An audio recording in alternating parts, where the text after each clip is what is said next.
$500,000. That's the number sitting in your retirement account right now. And you're asking yourself the same question millions of Americans ask every single day. Is it enough? Can I actually retire on this? My name is Michael, and I'm 63 years old. I spent the last 2 years obsessing over this exact question. I ran the numbers over and over again. I talked to financial advisors. I read every article I could find.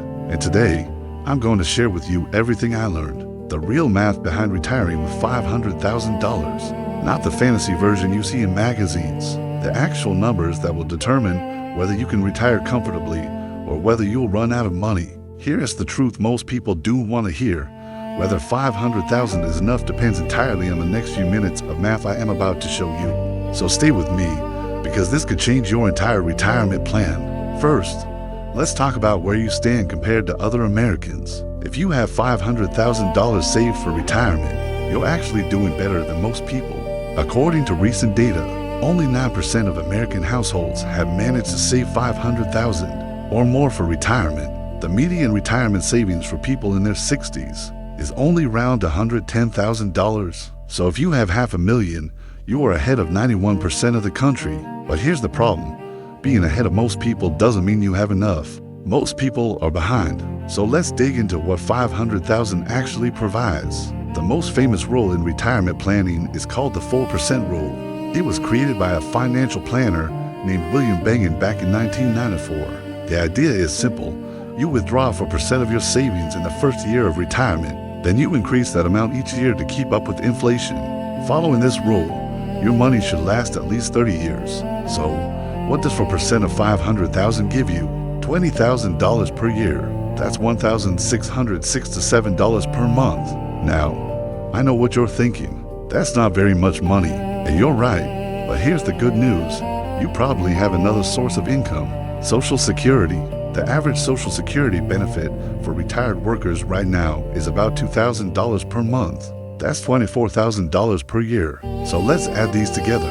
$20,000 from your savings using the 4% rule, plus $24,000 from Social Security.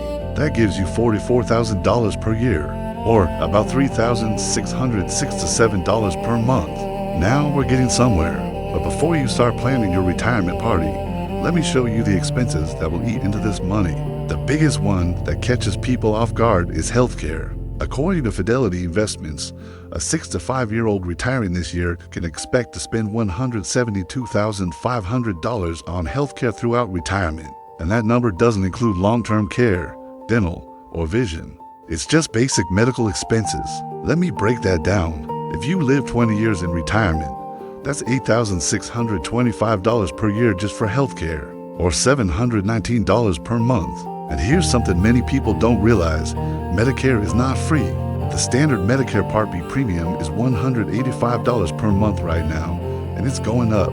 Plus, you have deductibles, co-pays, and prescription drug costs. So, from your $3,667 per month, subtract $719 for healthcare costs. You're left with $2,948 for everything else. Housing, food, transportation, utilities, insurance, everything. Now, let me show you some strategies that can make $500,000 work. Strategy number 1, delay Social Security if you can. Every year you wait past your full retirement age, your benefit increases by about 8%. If your full retirement age is 6 to 7 and you wait until 70, your monthly check could be over 30% higher. That could mean an extra $600 or more per month for the rest of your life. Strategy number 2, consider the updated 4% rule. William Bengen, the same person who created the 4% rule, just updated his research.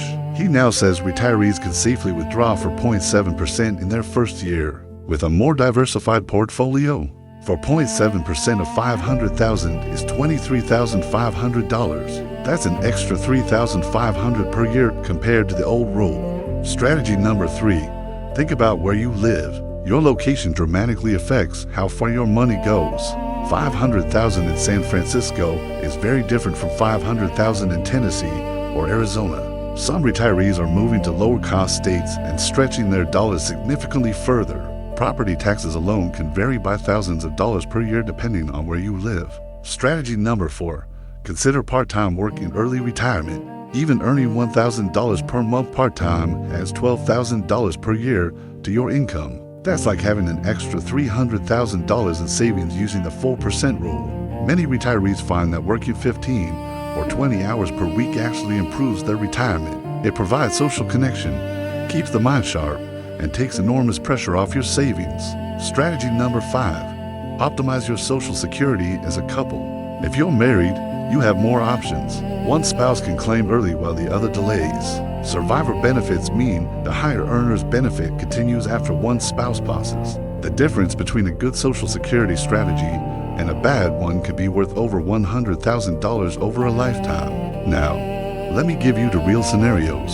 Scenario 1 is someone I call Worried William. William is 65 with $500,000 saved. He claims Social Security immediately at 62, getting only $1,700 per month because of early claiming penalties. He lives in a high-cost area, has a plan for healthcare expenses, and withdraws 5% per year because he wants to enjoy retirement. William will likely run out of money by age 80. He's in trouble. Scenario 2 is Careful Catherine. Catherine also has $500,000. She works part-time until 6 to 7, bringing in $15,000 per year. She delays Social Security until 70, getting $2,600 per month. She moved from New Jersey to North Carolina, cutting her expenses by 30%. She follows the 4% rule. Catherine will likely never run out of money. She might even leave an inheritance. Same starting amount, completely different outcomes. The difference is strategy. So here's my honest answer to the question. Can you retire on $500,000? Yes, you can, but only if you're strategic. You need to optimize Social Security.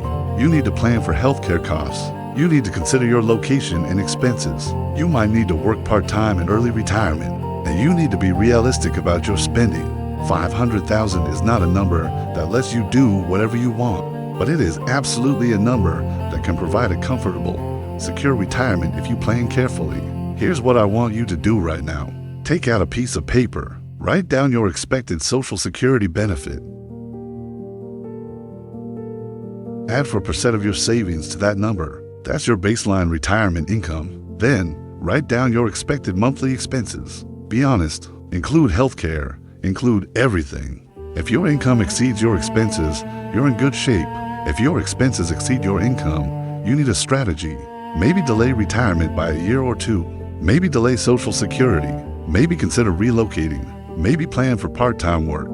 The math doesn't lie, but the math can be changed with the right decisions. If this video helped you understand your retirement picture, please hit the subscribe button. I create new videos every week breaking down the real numbers behind retirement, not the fantasy numbers, the real ones.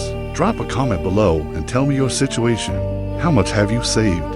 What questions do you have? I read every single comment, and I'll do my best to point you in the right direction. Remember, retirement is not just about having enough money. It's about having a plan to make your money last. $500,000 can absolutely be enough. You just need to be smart about it. Until next time, this is Michael reminding you that your retirement is not about luck. It's about math. And math is something you can control.